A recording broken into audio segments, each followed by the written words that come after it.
Welcome to DT Hunter Productions, where fun is only a trigger squeeze away.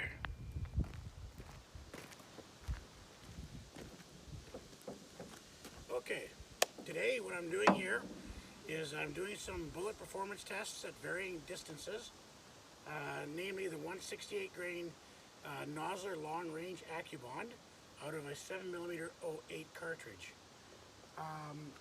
The average velocity hovers around the 26.05, 26.10, so she's maxed out pretty good.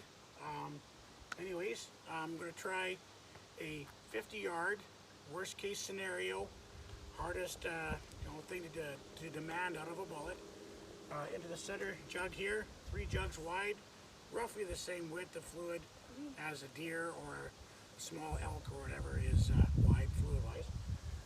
Into a bag of rags with the plastic covering to protect all these containers from the water of the jugs.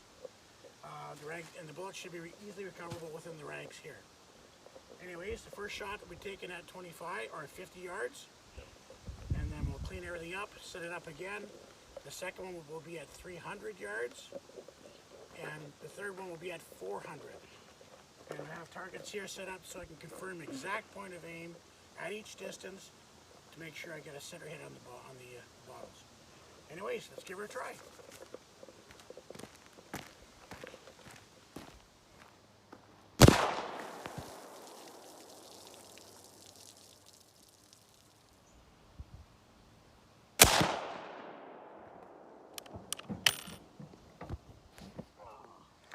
After considerable digging around and opening that rag box up, I was able to finally find the bullet. As you can see, it left a lot of trash behind in the rags, but wound up being pretty darn nice shape, and it peeled right back to maybe 1/8 of an inch short of the boat tail. Here, roughly, just to get a good look at it. And when we get back to the house there, we'll weigh it and find out what the end result is from there. But that's 50 yards.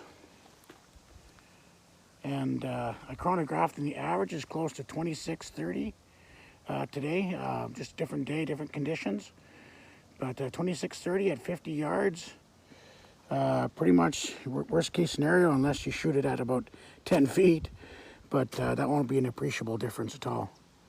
Anyways, that's what we found so far. Let's go forward from here.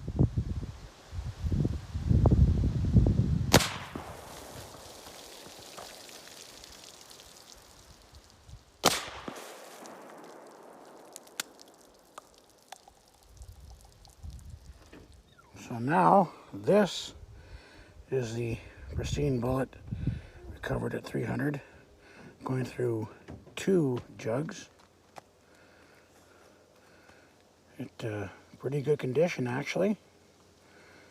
So if it mushrooms this well at 300, I imagine it's probably more than adequate out at 400 as well.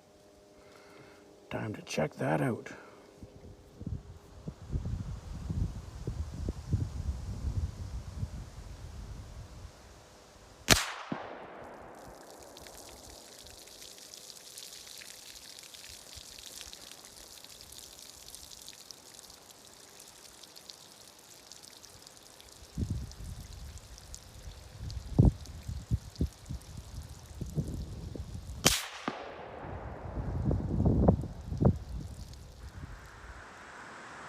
Just a little wrap up of all the results here today, shooting those bullets into the backstop there at different distances to see how they perform.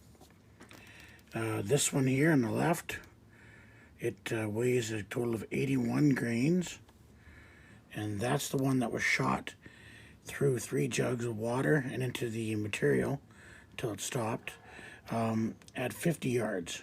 So I mean, at worst case scenario, the bullet basically retained a lot of its weight. At 300, you have one here that's 87 grains, and another one here that's 99 grains. And you can see it's a very classic mushroom. It did shed a a fair bit of its weight, but still maintained a decent diameter and penetrated fairly well. And at 400, this one here, it was 98 grains of weight, and this one here went through 2 jugs of water and then into the material.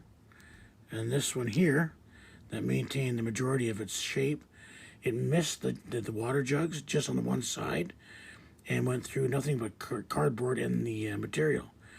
So you can see that it started to expand, but didn't have much resistance going through the material.